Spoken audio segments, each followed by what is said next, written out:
Вие съществувате в хиляди реалности. Реалността, в която вие ще бъдете, зависи единствено и само от вас.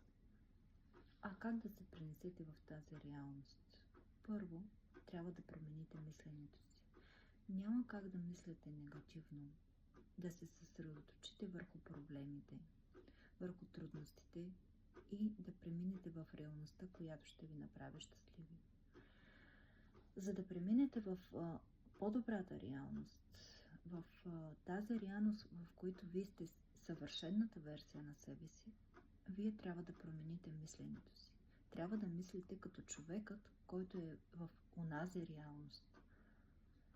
Онзи позитивен и щастлив човек, който е доволен и благодарен от живота.